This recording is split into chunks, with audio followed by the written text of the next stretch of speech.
Assalamualaikum warahmatullahi wabarakatuh. Pada kesempatan kali ini, kelompok kami akan menjelaskan mengenai teknik sampling.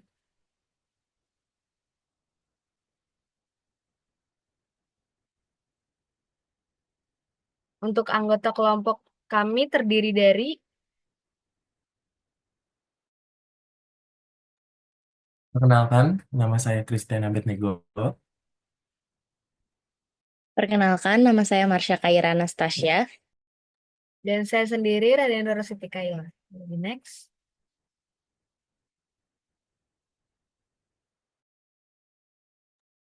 Oke, untuk yang pertama kita masuk ke tipe sampling.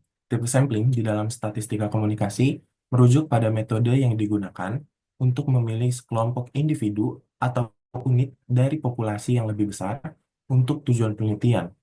Secara garis besar, metode penarikan sampel dibagi menjadi dua.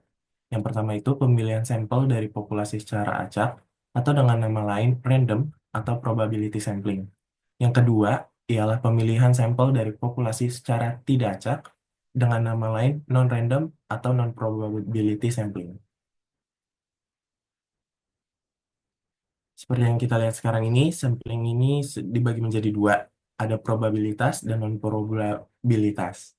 Untuk yang di probabilitas ini, ada sampling acak sederhana, ada sampling sistematik, ada sampling berstrata, ada sampling berkelompok atau cluster. Dan untuk sampling non-probabilitas ini juga dibagi menjadi empat. Itu ada sampling convenience, sampling judgment, sampling kuota, dan juga sampling snowball. Untuk selanjutnya, boleh dilanjutkan oleh rekan saya. Terima kasih.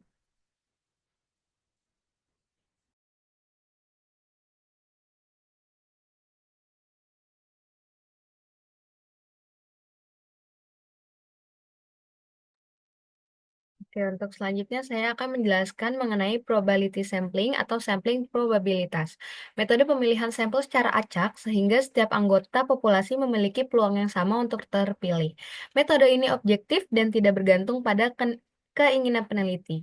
Sampling acak sederhana yaitu metode pengambilan sampel di mana setiap anggota populasi memiliki kesempatan yang sama nih. Jika populasi kecil, maka pemilihan sampel lebih mudah. Namun, jika populasi besar, maka lebih sulit karena banyaknya data yang diolah. Boleh di next.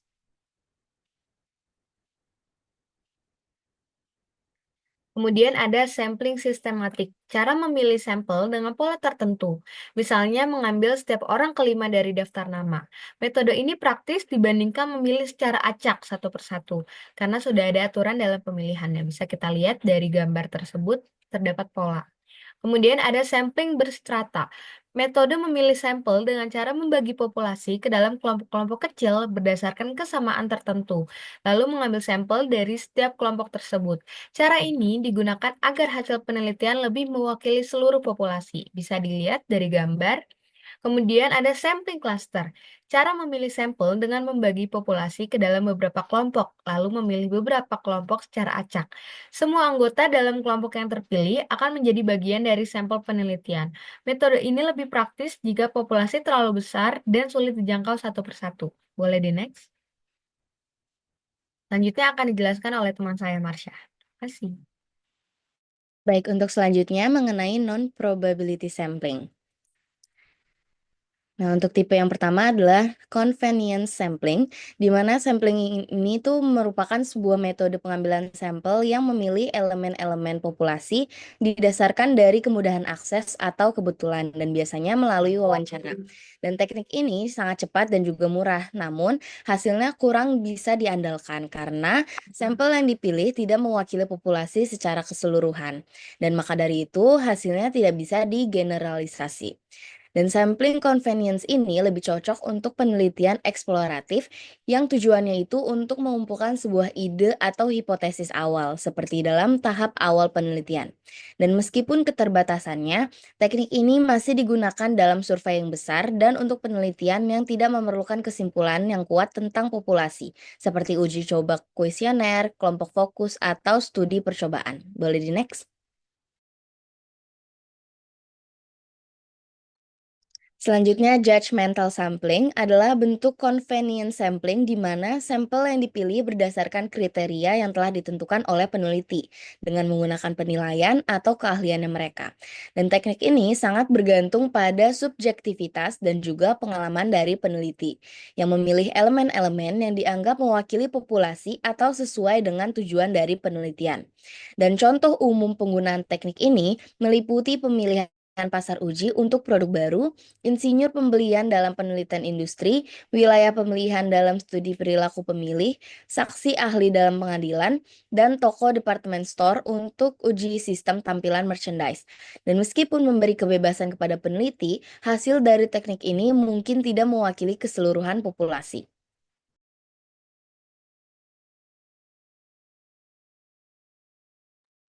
Selanjutnya ada kuota sampling, di mana kuota sampling ini adalah teknik pengambilan sampel yang menggunakan data demografis seperti lokasi, usia, jenis kelamin, pendidikan, dan juga pendapatan.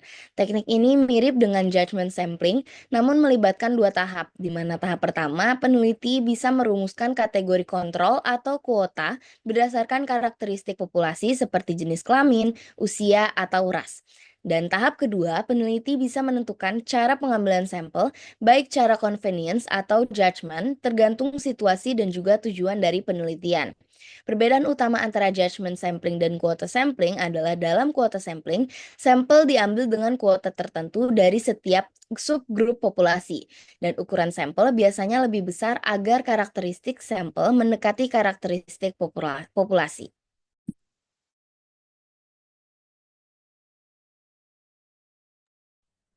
Nah, yang selanjutnya ada snowball sampling, di mana bentuk judgment sampling yang digunakan untuk populasi yang kecil dan juga spesifik. Dan teknik ini dilakukan secara berantai, dimulai dengan mewawancarai responden yang relevan, kemudian merekomendasikan orang lain dengan kriteria yang serupa. Dan metode ini efektif digunakan untuk sebuah populasi yang sulit diakses atau tersebar, seperti dalam penelitian kelompok profesional spesifik. Sebagai contohnya, dalam penelitian tentang pendapat ahli penyakit dalam senior di Indonesia. Teknik ini sangat berguna karena populasi yang diteliti sangat terbatas dan sulit untuk dijangkau dengan cara lain. Snowball sampling memungkinkan peneliti bisa mengakses kelompok terfokus ini dengan lebih efisien.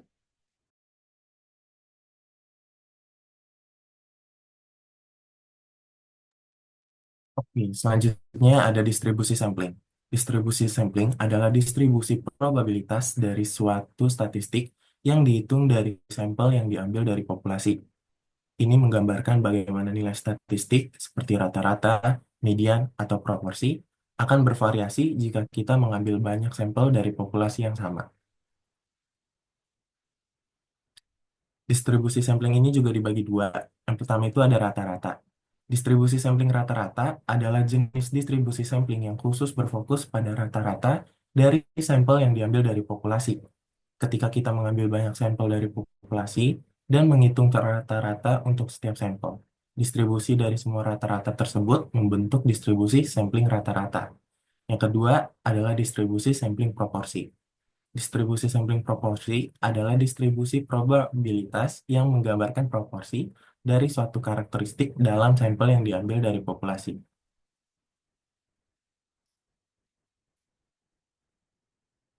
Oke, ya, untuk sekarang kita lanjut dengan latihan soal.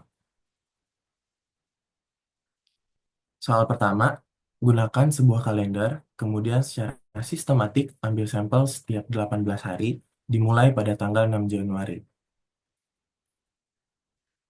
Oke, jawabannya itu ada kita mendapat 19 sampel. Kenapa 19 sampel? Seperti yang kita ketahui, untuk tanggal awalnya itu dimulai dari tanggal 6 Januari, lalu kita tambahkan intervalnya. Intervalnya itu ada 18 hari. Jadi setiap tanggal 6 Januari kita tambah 18 hari, seterusnya sehingga kalender yang ada di tanggal itu habis. Sehingga yang kita dapatkan itu ada 24 Januari, 11 Februari, 1 Maret, 19 Maret, 6 April, 24 April, 12 Mei, 30 Mei, 17 Juni, 5 Juli, 23 Juli, 10 Agustus, 28 Agustus, 15 September, 3 Oktober, 21 Oktober, 8 November, 26 November, dan 14 Desember. Situ kita mendapatkan 19 sampel. Soal yang nomor 2, sebuah populasi dibagi menjadi beberapa grup. Setiap grup mempunyai variasi yang besar, tetapi antar grup mempunyai variasi yang kecil. Bila Anda akan menarik sampel dari populasi tersebut, teknik mana yang Anda gunakan? Oke, untuk jawaban nomor 2 itu kita menggunakan sampling cluster. Kenapa sampling cluster? Karena biasanya metode sampling cluster dapat digunakan untuk memperoleh sampel yang lebih representatif. Kita ambil contoh nih. Misalnya populasi seperti mahasiswa di sebuah universitas dapat dibagi berdasarkan beberapa kategori tertentu, seperti fakultas atau jurusan. Setiap fakultas berfungsi sebagai klaster yang mencakup mahasiswa dengan latar belakang, pengalaman, dan karakteristik yang beragam, sehingga menciptakan variasi yang signifikan di dalam setiap fakultas. Namun, ketika membandingkan fakultas satu dengan yang lainnya, perbedaan yang ada mungkin tidak terlalu besar, menciptakan keseragaman antar grup dengan memilih beberapa fakultas secara acak dan kemudian mengambil sampel dari mahasiswa di fakultas-fakultas tersebut. Peneliti dapat mengumpulkan data yang mencerminkan populasi secara keseluruhan tanpa harus menjangkau setiap individu. Metode ini tidak hanya efisien dalam hal waktu dan biaya, tetapi juga memungkinkan peneliti untuk menganalisis variasi dalam grup yang lebih besar dengan cara yang lebih struktur, sehingga hasil analisis dapat memberikan wawasan yang berharga tentang karakteristik dan juga perilaku populasi secara keseluruhan. Terima kasih, selanjutnya akan dilanjutkan oleh rekan saya.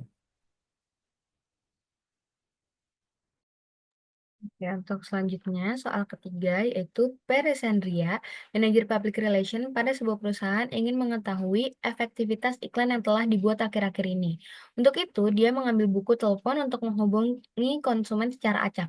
Sebaiknya teknik sampling apa yang dilakukannya? Boleh next.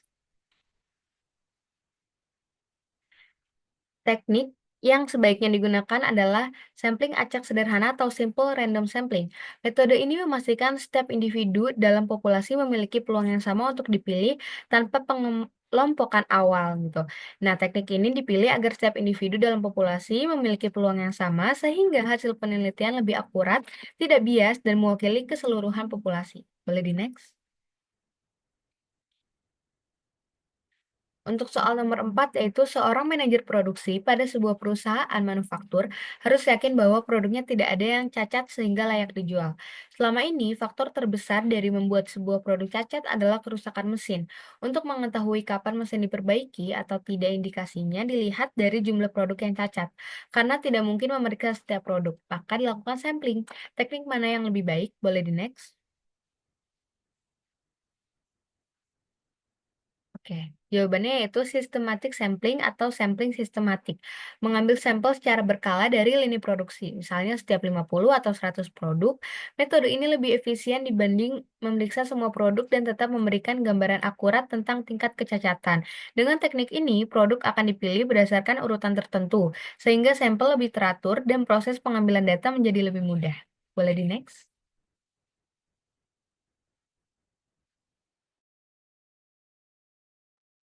Baik, untuk soal yang terakhir, buatlah suatu contoh kasus penarikan sampel sehingga teknik yang digunakan merupakan sampling cluster. Boleh di next? Oke, jadi, contoh kasus yang kita buat adalah terdapat sebuah penelitian yang tujuannya itu untuk mengetahui tingkat kepuasan siswa SMA terhadap penerapan kurikulum baru di Jakarta. Dan seperti yang kita tahu bahwa jumlah siswa di setiap sekolah itu sangat banyak. Maka dari itu, peneliti menggunakan teknik sampling cluster dengan membagi populasi berdasarkan sekolah-sekolah. Dari yang tadinya ada 200 sekolah SMA di Jakarta, dibuatlah menjadi secara acak oleh peneliti, memilih 10 sekolah, yang di mana 10 sekolah ini disebut sebagai klaster. Kemudian siswa-siswa tersebut yang dijadikan sampel penelitian terdapat dalam 10 sekolah tersebut. Dan dengan hal ini sampel tetap memiliki, dan juga mewakili populasi tanpa harus mengambil siswa dari setiap sekolah secara individu. Boleh next? Baik, sekian, presentasi dari kelompok kami, kurang lebihnya mohon maaf. Wassalamualaikum warahmatullahi wabarakatuh.